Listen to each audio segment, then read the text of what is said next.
कर्मण्येवाधिकारस्ते मा फलेषु कदाचन मा कर्मफलहेतुर्भूः मा ते संगोत्स्वकर्मणि। Thank you. चाहे गीता हो, गुरु ग्रंथ साहिब हो या रामचरितमानस हो, ये जितने भी पवित्र ग्रंथ हैं सिर्फ हमें एक ही मैसेज देते हैं, इंसानियत। धर्म से उठकर पहले हम इंसान हैं, इंसान है तो धर्म है। आप जो अभिनय कर रहे हैं, अभिनय का इस्लाम में गुंजाइश नहीं है। इन्होंने चूंकि कृष्ण के अवतार में आकर आपने अपनी जिंदगी में कोई पिक्चर देखी है कि नहीं जाके सिनेमा हॉल में? अब ये तो कोई सवाल नहीं है। क्यों नहीं है सवाल है? ना। मतलब बोलने के लिए फिल्मों में काम करना गलत है, अभिनय गलत है, पिक्चर देखने तो जाएंगे। आपकी एज 15 साल हो गई जी, यानी इस्लाम के बेसिक रूल आपको पता नहीं है। ये साहब आपने सिद्धांतिक उसूल है। अच्छा, ताकि दुकान चलती रहे। सिद्धांतिक उसूल है फतवा, ताकि इस्लाम का वालों की हिस्सा है दुकान फतवा। चलती रहे। हेलो दोस्तों, स्वागत है आपका आर न्यूज चैनल में एक और वीडियो के साथ। वीडियो काफी शानदार होने वाला है, इसलिए अंत तक जरूर देखें। दोस्तों, जब 15 साल की मुस्लिम बच्ची ने योगी आदित्यनाथ जी के मंच से भगवद गीता के श्लोक पढ़े और वो भी श्री कृष्ण जी के वेशभूषा को पहनकर, तो इन मजहब के ठेकेदारों को इतनी ज्यादा मिर्ची लगी कि उन्होंने 10वीं में पढ़ने वाली इस 15 साल की बच्ची को फतवा जारी करने की बात कही और धमकी भी दी, क्योंकि इन मौलानाओं का मानना है कि इस्लाम में अभिनय करना हराम है और इस्लाम इसकी इजाजत नहीं देता। तो इसी बात पर अंजना ओम कश्यप और 15 साल की इस मुस्लिम बच्ची आलिया खान ने ऐसा क्या कह दिया कि मौलानाओं की उसी वक्त बोलती बंद हो गई। तो दोस्तों, कुल मिलाकर बात यह है कि वीडियो काफी शानदार होने वाला है, इसलिए अंत तक जरूर देखें और वीडियो पसंद आए तो ज्यादा से ज्यादा शेयर करें ताकि हमारे और भी भाई इस वीडियो का आनंद उठा सके। तो चलिए दोस्तों, देखते हैं मेन वीडियो। वैसे तो आपकी आवाज इतनी अच्छी है कि मन करता है और हम सुने, लेकिन पहले समझे तो आपसे, आपको विरोध का सामना करना पड़ा और वो इसलिए कि आपने कृष्ण के लिबास को क्यों पहना? जी, क्या कह रहे थे वो? 31 में जब मैं मेरठ आई, हाँ। तो 31 में तो नहीं, बट 1 जनवरी, हाँ। जब मैं अपने स्कूल में गई, मैंने न्यूज़पेपर देखा तो उसमें फतवा जारी करने की बात कही गई थी, सिर्फ न्यूज़पेपर में। मैं डरी नहीं बेशक, बट थोड़ी सी नर्वस हो गई थी। हाँ। मौलवी साहब जी ने कहा कि हमें गाने से कोई एतराज़ नहीं है, हमें आपके जो आपने लिबास पहना हुआ था श्री कृष्ण का था वो, तो उससे उनको ऑब्जेक्शन था, तो उन्होंने ऑब्जेक्शन किया। आपकी वजह से सहमना पड़ रहा है रशीदी जी? नहीं, देखिए, ना तो इस बच्ची को किसी ने ट्रोल किया, ना इस बच्ची को किसी ने बुरा कहा। एक बात आई और वो बात कहीं तक इस्लामिक रूप से सही है। सवाल पढ़ने और पढ़ाने का नहीं है। हाँ। सवाल वही है कि आप जो अभिनय कर रहे हैं, अभिनय का इस्लाम में गुंजाइश नहीं है। अच्छा। जैसे जो एक्टर्स हैं, जो फिल्में कर रहे हैं, इस्लाम उसको अच्छा नहीं मानता। इन्होंने चूंकि कृष्ण के अवतार में आकर अपनी जिंदगी में कोई पिक्चर देखी है कि नहीं जाके सिनेमा हॉल में? अब ये तो कोई सवाल नहीं है। क्यों नहीं है सवाल है? ना। मतलब फिर तो पाखंड है ना आपका स्टैंड। नहीं। फिर तो साहब मतलब मैं कहूँ कि मैंने देखी है, आपका स्टैंड पाखंड है ना? कैसे देखेंगे? मतलब आप कह रहे हैं कि फिल्मों में काम करना बुरा है। बिल्कुल। खुद फिल्म देखते हैं या नहीं देखते हैं, इस पर सार्वजनिक रूप से बोलने से डरते हैं। अच्छा, आपको कैसे पता है कि मैंने देखी है? मैं पूछ रही हूँ सर आपसे, आप ही ये तो सवाल नहीं है ना, ये सवाल नहीं है। ये जो आप बता रहे हैं, ये क्यों बता रहे हैं? मतलब बोलने के लिए फिल्मों में काम करना गलत है, अभिनय गलत है, पिक्चर देखने तो जाएंगे, यही है ना स्टैंड? नहीं, हम पिक्चर नहीं देखते और पिक्चर देखने से भी मना करते हैं। और एक चीज सुनिए, मोहम्मद साहब की एक बात बताता हूँ मैं आपको।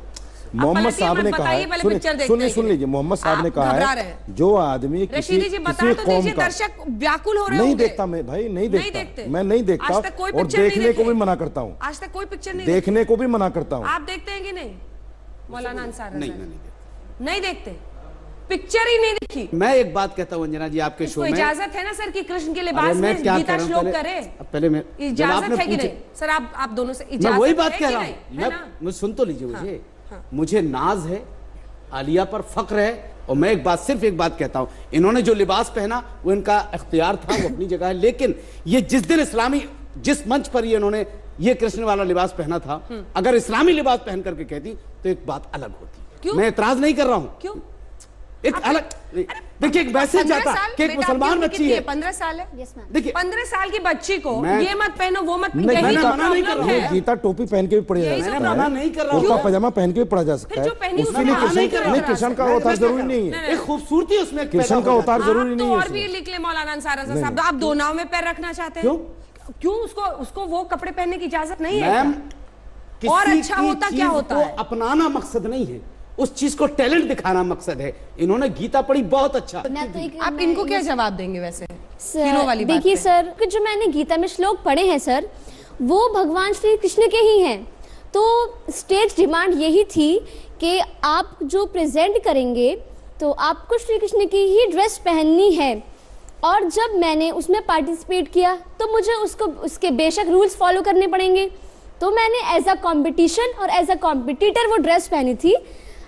अनदर मैंने कुछ मतलब ऐसे मजहब को बांटने के लिए हिंदू और एक बात आपने अभी बोली है, मैं आपसे पूछ रहा हूँ बहुत अदब के साथ जी। आपने कहा मैं फतवे को नहीं जानती, आपकी एज 15 साल हो गई जी, यानी इस्लाम के बेसिक रूल आपको पता नहीं है जी। लेकिन कंपटीशन के बेसिक रूल आपको पता है। क्योंकि तो सर ये हमारे लिए अफसोस की बात है। जी। आप एक मुसलमान हैं, जी, चूंकि कुरान की सबसे पहली जो आयत नाजिल हुई वो है इकरा, पढ़िए। यानी इतना इस्लाम हर मर्द औरत को सीखना फर्ज है जिससे हलाल और हराम की तमीज हो जाए।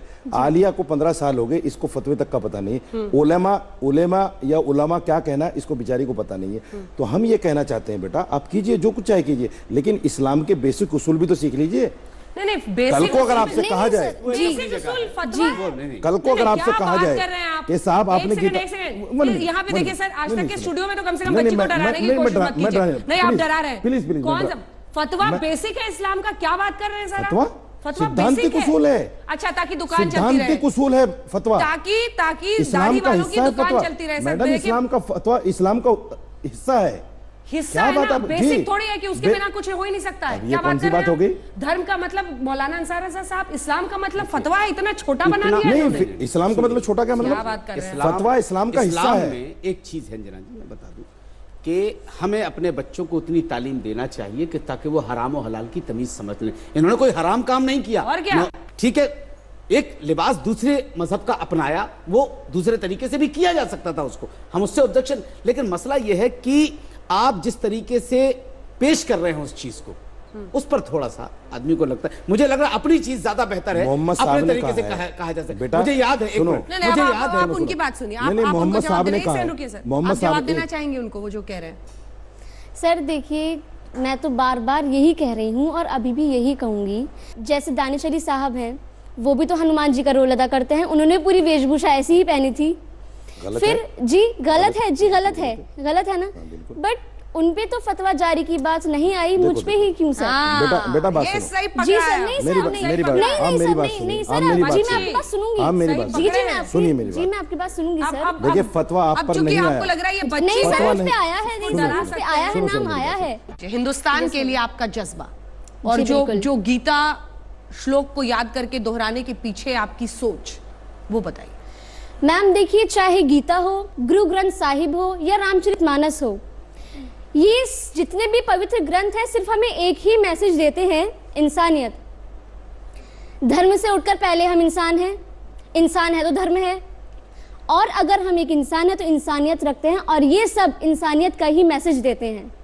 जितने भी पवित्र ग्रंथ हैं सारे इंसानियत का ही मैसेज देते हैं। मजा आया, और मैं ये जो मजा है हिंदुस्तान के हर व्यक्ति को देना चाहता हूं। दोस्तों, धर्म बांटता नहीं बल्कि जोड़ता है, ऐसे लोग बहुत कहते हैं, लेकिन कुछ लोग ऐसे हैं जो कि ऐसा कर गुजरते हैं कि ये बात दिल में बैठ जाती है। और ऐसा ही कुछ इस 15 साल की मुस्लिम बच्ची आलिया खान ने किया। जब इन्होंने योगी आदित्यनाथ जी के मन से भगवत गीता के श्लोक पढ़े तो मजहब के ठेकेदारों के कुछ लोगों को बुरा लग गया। दारुल उलूम की तरफ से फतवा तो जारी नहीं किया गया, लेकिन नाराजगी जाहिर करते हुए कहा कि कृष्ण के लिबास में आलिया खान सामने क्यों आई। दोस्तों, कृष्ण के लिबास को आलिया खान ने पहना तो मजहब के ठेकेदारों को ठेस पहुंच गई, और इस 15 साल की बच्ची पर मजहब के नाम पर बहुत ज्यादा जहर उगला गया, और इस 15 साल की बच्ची पर मजहब के नाम पर बहुत ज्यादा जहर उगलने लगे। और इन शांति दूतों का मानना है कि कृष्ण के लिबास में भगवत गीता के श्लोक पढ़ना और अभिनय करना इस्लाम के खिलाफ है, इससे इनके मजहब की तौहीन हुई है। और इन शांति दूतों का मानना है कि ऐसी चीजें करना इस बच्ची के भी हित में नहीं है और मजहब के भी हित में नहीं है। और आपको बता दूं, आलिया खान ने जब ये श्लोक पढ़े उस समय ये 10वीं क्लास में थी और ये मेरठ की रहने वाली है। और आपने जब वीडियो में आलिया खान को सुना तो आपको मालूम भी चल गया होगा कि आलिया खान के कैसे विचार हैं। मेरे कहने का मतलब यह है कि आलिया खान के दिल में दूसरे धर्मों को लेकर प्रेम है, और इस बच्चे का ये मानना है कि ये धर्म ग्रंथ हमें जोड़ते हैं ना कि तोड़ते हैं। ऐसे में हमें इन बातों से नफरत नहीं फैलानी चाहिए बल्कि प्यार मोहब्बत से रहना चाहिए। वहीं डिबेट में आज साजिद रशीदी का ये मानना है कि इन्होंने ये सब करके इस्लाम की तौहीन की है, क्योंकि इनके मजहब में नाचना गाना हराम है और दूसरे धर्मों का सम्मान करना भी शायद इनको नागवारा गुजरता है, इसीलिए ये मौलाना हर जगह ऐसी पुंगी बजाते रहते हैं। हैं और टीवी डिबेट्स में आकर नफरत फैलाने के अलावा कुछ भी ऐसा कार्य नहीं करते जिससे इनका मजहब प्रगति की तरफ जाए, बल्कि जो लोग अच्छा करते हैं उन्हें ये दबाने की कोशिश करते हैं और इन्हें कहीं ना कहीं ये डर सताता रहता है कि यदि ऐसा ही चलता रहा तो आने वाले कुछ समय में इनकी दुकानें बंद होना निश्चित है। तो दोस्तों, वीडियो के बारे में आपकी क्या राय है कमेंट बॉक्स में जरूर बताएं और वीडियो पसंद आए तो चैनल को सब्सक्राइब करें, साथ में बेल आइकन को प्रेस करें ताकि हमारी आने वाली वीडियोस का नोटिफिकेशन आपको तुरंत प्रभाव से मिल जाए। मिलते हैं अगले वीडियो में। जय हिंद, राम राम।